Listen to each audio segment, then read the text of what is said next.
এই গরমে না ভিডিও করতে ইচ্ছা করছে, না খাবার খেতে ইচ্ছা করছে, না এক ফোঁটা স্বস্তি আছে। এতটাই গরম লাগছে যে আর কিছু বলার নেই। নাকি এর থেকেও বেশি গরম পড়বে, মানে ভাবা যায় এর থেকেও বেশি গরম মানে কতটা পড়তে পারে।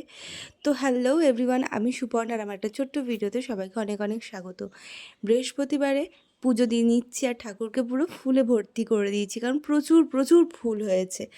আর দেখতেই পাচ্ছ প্রসাদ দিয়ে দিয়েছি ঠাকুরকে, আজকে আমার পুজো হয়েও গেছে প্রায়। আর এখানে এতটাই গরম লাগছে বলছি না, যে মানে একদমই থাকা যাচ্ছে না। বাইরের থেকে একটু রোদ আসলে মনে হচ্ছে গা পুরো জ্বলে যাচ্ছে। আর যেহেতু আমাদের কৃষ্ণনগরে মোদি আসার কথা ছিল সেই দিন, তাই জন্য ছেলেকেও স্কুলে পাঠায়নি। আর এত গরমের মধ্যে পাঠানো মানে ওরও অবস্থা খারাপ হয়ে যাবে, তো ওকেও ওই জন্য পাঠায়নি, ও বাড়িতেই ছিল। আর বাড়িতে থাকা মানে দুষ্টুমি। আমার না প্রত্যেকটা বছর একটা করে জ্বালা নিয়ে আসি আমরা। আর এই জ্বালার জলটা খুবই ঠান্ডা, আর খেতেও একদম মানে খেলে কোনো রকম গলা ব্যথা বলো, শরীর খারাপ বলো, কিচ্ছু না। ফ্রিজের জল খেলে যেটা হয় সেটা কিন্তু একদমই এটা হয় না। ভালোও লাগে, শরীরের জন্যও ভালো। তো যেহেতু বৃহস্পতিবার ছিল আর মনে হলো একটু পায়ে একটু আলতা পরি। আর আলতা পরতে তো ইচ্ছা করে, কিন্তু আলতাটা পরি না একটাই কারণে, প্রচণ্ড পরিমাণে আমার পা ফাটে বলে আলতা পরতে আমার একটুও ভালো লাগে না।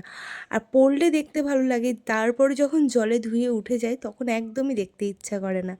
তো আজকে একটু অন্যরকমভাবে একটু ডিজাইন করে আলতা পরেছিলাম, কেমন লাগছে বলো তো। তো আলতা পরলাম না, আলতা পরতে ভালো লাগে, তারপরে যখন দেখি পা ফেটে গেছে বা জল দিয়ে হালকা হালকা উঠে যাচ্ছে, একদমই ভালো লাগে না দেখতে। তো আজকে সেদিনকে আমি রান্না করেছিলাম মোচার তরকারি আর পাবদা মাছের আলু দিয়ে পাতলা করে ঝোল, একদম সিম্পল গরমে, কারণ একদম উল্টোপাল্টা খেতে ইচ্ছা করছে না গরম, আর খেলেও শরীরটাও খারাপ করবে।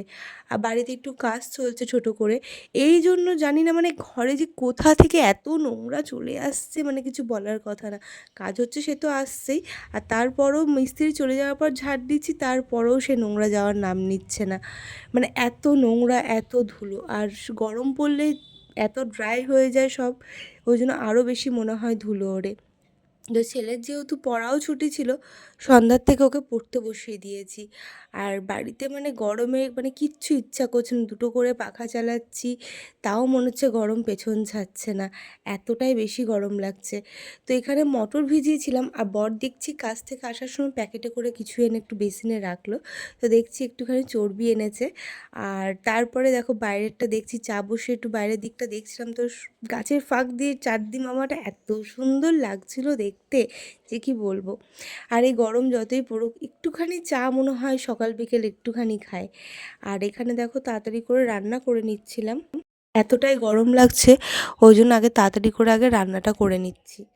এই যে বললাম চর্বি নিয়ে এসেছিলো, তো চর্বি দিয়ে ঘুগনি আর গরম গরম রুটি করে নিয়েছি। এইসব রান্নার পর আমার বড় বলছে চলো একটু ঘুরে আসি। আজ আমি আবদার করিনি, সে নিজের থেকেই আমাকে বলেছে। তাই আমি একটু বেরোলাম, ঘুরলাম। আর তারপরে একটু বললো কী খাবা, তা আমি বললাম ঠান্ডা কিছু খাবো। তো ও নিল এক গ্লাস রাবড়ি আর আমি নিলাম চকলেট কুলফি, এটা আমার খুবই ভালো লাগে। তো এগুলো খেয়ে আস্তে আস্তে বাড়ির দিকে আবার রওনা দিলাম, একটু হাওয়া খেতে খেতে, ঠান্ডা ঠান্ডা হাওয়া। তারপরে দেখো এই গরম পড়েছে, তো মনে হয় প্রত্যেকটা দিনই একটু করে বেডশিট আর বালিশের ওয়ারগুলো চেঞ্জ করি, কারণ এই গরমে একদমই আমার ভালো লাগে না একই জিনিস বারবার ইউজ করতে। তো আজকের ভিডিওটা এটুকু, কেমন লাগলো অবশ্য